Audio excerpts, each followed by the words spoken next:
Thanks very much to the STUC for organising this today and a very short notice, and also to Caddy Johnson. I know how difficult it was for Caddy, for the Sheku Bayoh family, not to attend the demonstrations today. They thought that was the right decision. Caddy, of course, works as a staff nurse, and she thought that the risk to life was too much. But I also want to say thank you to the many thousands across Scotland and across the United Kingdom who have marched, who have demonstrated today. I might not have agreed with them attending because of COVID-19, but it shows the extent of anger at racial injustice that exists within this society.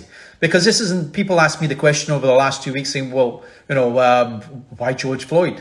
It's an issue that struck a chord right across this planet because of racial injustice that exists, not just in the United States. And we need to remember that when we talk about George Floyd, it was Caddy that said yesterday and the day before, it says, Scotland's George Floyd is Sheku Bayoh. The Sheku Bayoh family have been fighting for 5 years for justice.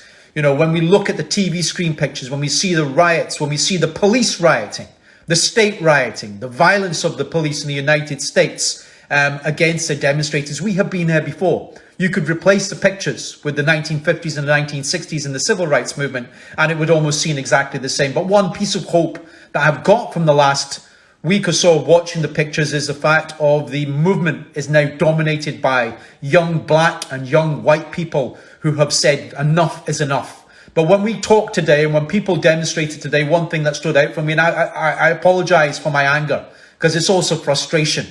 Having fought racism for 30 years in this country, and it seems to me that every so often along comes a family in the midst of their grief, having to set up a campaign.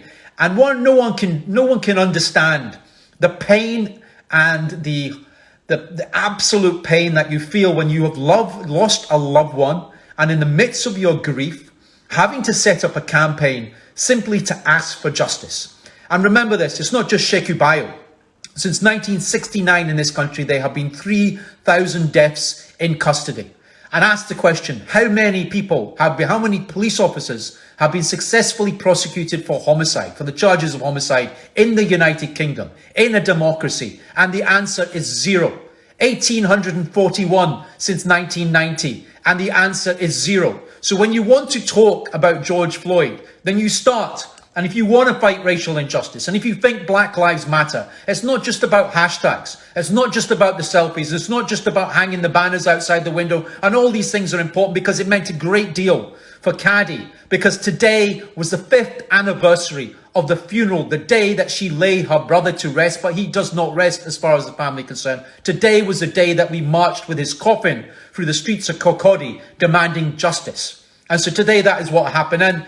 And what we said right at the start of this campaign was at the time was the dead cannot cry out for justice. It's the duty of the living to do so for them. But time and time again, what happens is that black people, once they die at the hands of the police, they are criminalized, they are stereotyped, they are stigmatized. And what happens is it's in order to negate their right to life. And now I am proud of the trade union movement because people will ask me, why the trade union movement?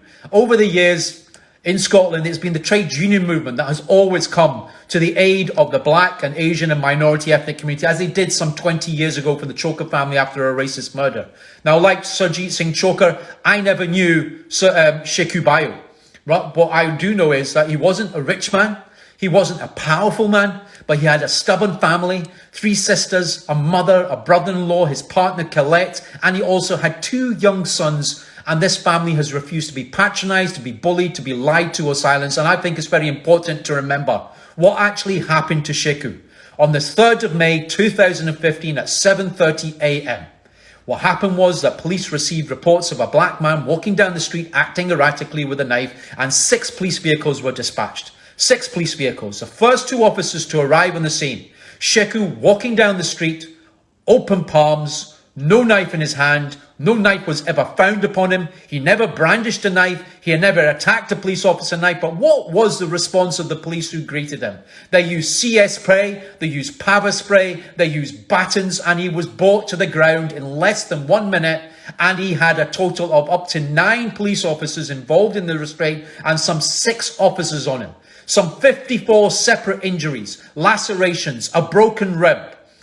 And he lost, when you say the words, "I can't breathe" about George Floyd, his family, Sheku Bayoh's family, has said, he said the words, "I can't breathe. Get off me." The first two officers who were on top of him weighed between 40 to 50 stones. I know with young children, the amount of times I say to the older ones, get off the younger one because they cannot breathe. But when you're talking about maybe 6 officers on top of him, holding him down, ankle cuffs, leg restraints, handcuffs, and then losing consciousness rapidly within the space of a few minutes, never ever to recover. He was taken to the hospital in which Caddy was working. And he was officially pronounced dead. He had no previous history of violence. And I'll say this, because the lies and the stigmatization started straight after Sheku died. The police sources that told the press and the politicians that he brandished a knife and he attacked people with a knife, that he had taken drugs. Well, there was no knife. And even if Sheku Bayoh had taken drugs, so what? Did he not have a right to life? Did he not deserve the right to live?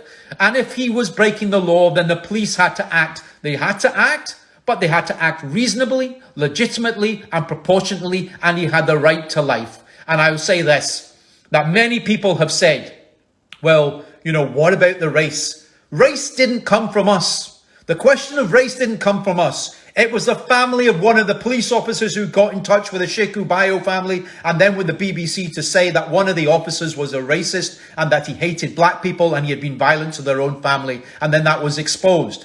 The family trusted the PERC, the independent investigators. They trusted the Lord Advocate to investigate. And this is what I will say to you is this. Why is it that when a black person dies in police custody, it can take up to 5 years for the Crown Office to investigate that death? Because I'll tell you what, if it had been 9 black people that had surrounded a white man and he had died in suspicious circumstances in restraint, it wouldn't take 5 years for the Crown to decide whether they were going to prosecute or not. But that's exactly what happened in the case of Sheku Bayoh. It took 5 years to make that decision. And then it goes to the police. Those police officers went straight back to the police station in Kirkcaldy. They sat in the same canteen room for some 8 hours. And they were able to converse with each other. They were able to speak to each other. But they denied the independent investigators' statements for some 32 days. In my 20 years as a criminal defense lawyer, I have never known the police to put 8 suspects in a room together, let alone the fact that they did this with 9 police officers. As for the policewoman who feared for her life, let me just put the fact out there. That policewoman who was injured went to the hospital and was released some 35 minutes later and went back to the police station to join her colleagues and to sit in that police station for up to 8 hours. That was the extent of the injuries at the time. Sheku Bayoh was dead. He never got up. He never got back to go and see his family, and the family feel betrayed by the Scottish criminal justice system. And of course, we now have a public inquiry, and there are those who say, well, we should remain quiet. And of course, the Police Federation have been very quiet for the last 2 weeks since the death of George Floyd.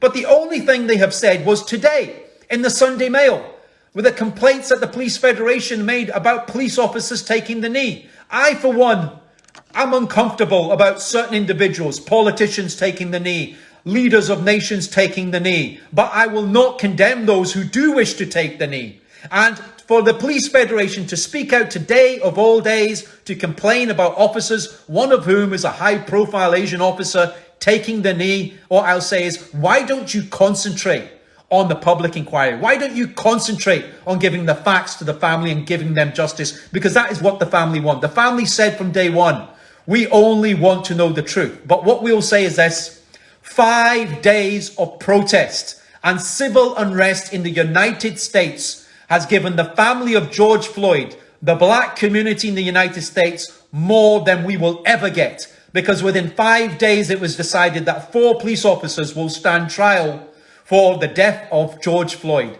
And in 5 years of campaigning, in 5 years of the Scottish criminal justice system, those police officers, not one of them will ever stand trial. Not for the charge of murder, not for the charge of culpable homicide, not for the charge of serious assault, not for the charge of assault, attempt to pervert the course of justice, or any breach of health and safety regulations. Why is it 3,000 deaths since 1969 and not one single successful prosecution? That is a burning injustice that exists in us. And I will say this to you. I will say this to all those people who are watching today. This is not just about one demonstration. This family has fought for 5 years, and I say this on a personal basis. You can hear the anger in my voice. I am tired of grieving at gravesides. Our community is tired of grieving at gravesides. I want a day that we can celebrate the lives of our black brothers and sisters rather than grieving their loss at the hands of racial violence. So we need you.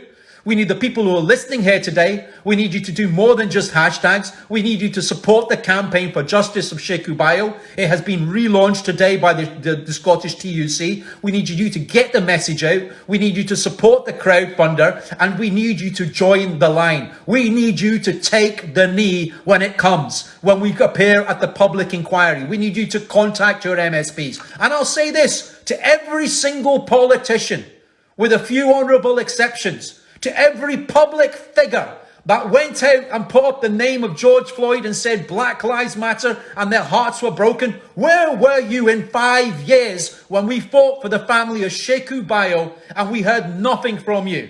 Say his name, Sheku Bayoh, and do not stop. The powers that be carry a heavy responsibility.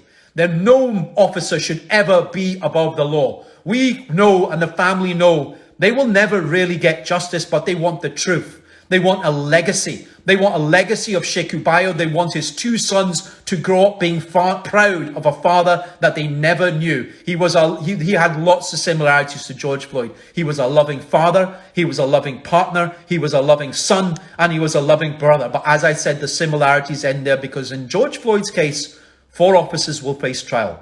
In Sheku Bayoh, they will never ever face trial. We will soon hopefully begin the public inquiry. And of course, there's people who have condemned the Scottish government. That's for them to do so. But what I will say is this: the public inquiry will start. What is essential that people keep their eyes on it, that they come to the public inquiry, that they stand outside the public inquiry, they write to their politicians, and they remember this. This inquiry will also investigate the question of race, and it is still to be picked. The panel members and the assessors that will sit aside the senior High Court Judge Lord Brackadale. What made the difference to the Stephen Lawrence inquiry was this: that it wasn't simply a white upper middle class judge that was sitting there, but the people who had the background, their diversity in the background, to be able to guide a judge to see when they see racism. And I'll say this to the Police Federation, who spoke out today, because they have also attacked the Sheku Bayoh family repeatedly.